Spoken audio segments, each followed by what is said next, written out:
Dot line और shape के बाद हम जिस important visual element of design का जिक्र करेंगे वो है साइज़।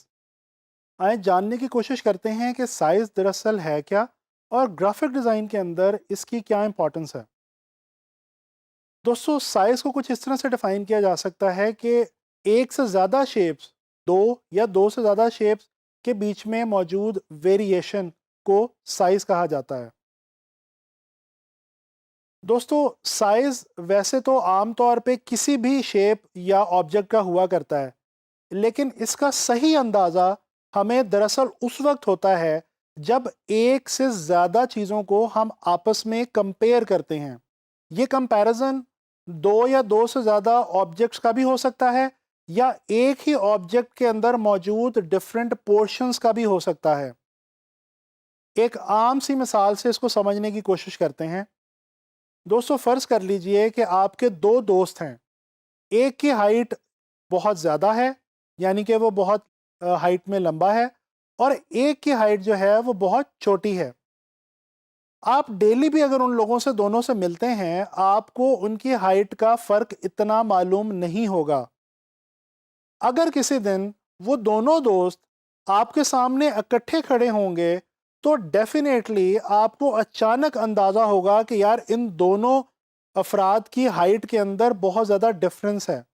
तो मालूम ये हुआ कि साइज़ के बारे में, चाहे वो किसी इंसान के जिस्म का हो या वो किसी भी ऑर्गेनिक या नॉन ऑर्गेनिक चीज़ का हो, एक्चुअली हमें उस वक्त सही अंदाज़ा होता है जब हम उन दो या दो से ज़्यादा चीज़ों का या उस एक चीज़ के पोर्शंस का कंपैरिजन करते हैं। एक और मिसाल को देख लीजिए। हमारे बॉडी पार्ट्स, ह्यूमन बॉडी के अंदर डिफरेंट बॉडी पार्ट्स हैं, हेड से लेके फीट तक, जिसके अंदर हमारा हेड, हमारी नेक, ट्रंक, आर्म्स, हैंड्स, लेग्स और फीट वगैरह शामिल हैं। दोस्तों, अगर हम किसी भी ह्यूमन बॉडी को एज अ होल देखें और ऑब्जर्व करने की कोशिश करें, तो हमें मालूम होगा कि हर ह्यूमन बॉडी के अंदर हेड का और उसके लिहाज से ट्रंक का और उसके लिहाज से फीट का या लेग्स का एक अपना कंपैरिजन मौजूद है, एक अपनी वेरिएशन मौजूद है। इसी तरह से अगर हम ज्योमेट्रिक शेप्स के अंदर देखने की कोशिश करें, मिसाल के तौर पे आप एक ट्रायंगल को लें और ट्रायंगल की बड़े और छोटे साइज में डिफरेंट वेरिएशंस निकालें, आप ये देखेंगे कि with in that same shape, shape तो ट्रायंगल ही है, लेकिन आपको उनके साइज में वाज़े वेरिएशन यानी कि फ़र्क मालूम पड़ेगा। तो पता ये चला कि साइज को जांचने के लिए कंपैरिजन बहुत इंपॉर्टेंट चीज़ है। दोस्तों, साइज ग्राफिक डिज़ाइन में करता क्या है? साइज ग्राफिक डिज़ाइन में अट्रैक्शन पैदा करता है।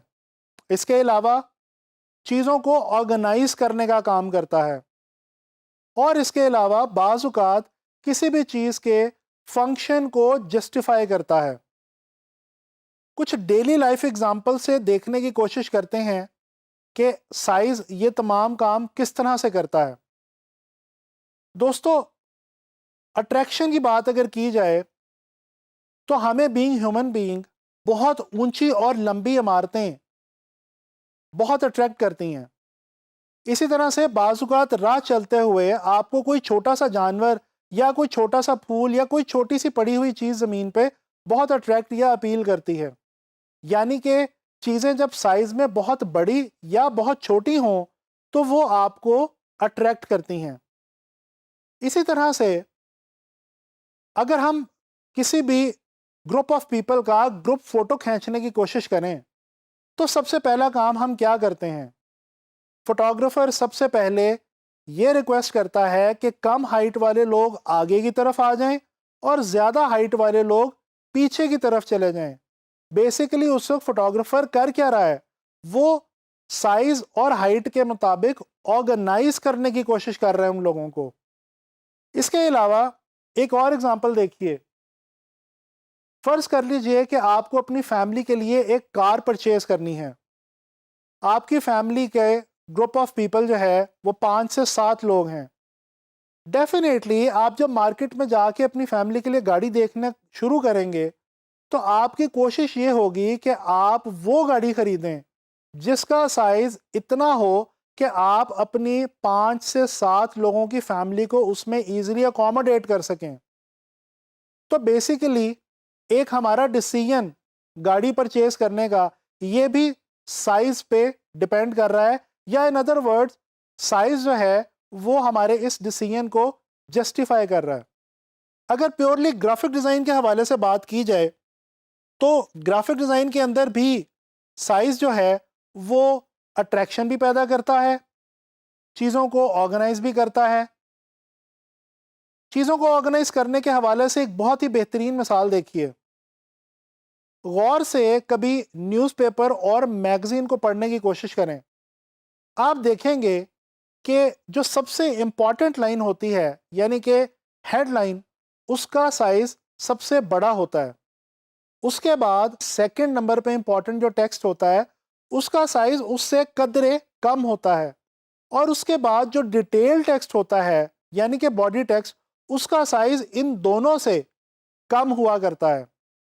तो दोस्तों बेसिकली ग्राफिक डिज़ाइन के अंदर काम करते हुए हम साइज को बड़ा या छोटा करके डिफरेंट ऑब्जेक्ट्स की मदद से, पिक्चर्स की मदद से या टेक्स्ट की मदद से अट्रैक्शन भी पैदा कर सकते हैं और ऑर्गेनाइजेशन की सेंस भी प्रोवाइड कर सकते हैं। दोस्तों जब हम एज अ ग्राफिक डिज़ाइनर अपनी लेआउट या अपनी कॉम्पोजिशन बनाते हैं तो हमें ये फैसला लेना होता है कि हम चीज़ों को उनके किस साइज़ के अंदर इस्तेमाल करें। इस फैसले की बुनियाद पे हम अपने डिज़ाइन के अंदर ब्रेक भी दे सकते हैं, मुख्तलिफ एलिमेंट्स को फिट इन भी कर सकते हैं और इसी तरह डेप्थ या पर्सपेक्टिव भी बना सकते हैं। दोस्तों उम्मीद है कि आप लोगों को साइज़ के हवाले से समझ आ गई होगी। नेक्स्ट लेक्चर के अंदर हम इंशाल्लाह ताला स्पेस के हवाले से बात करेंगे।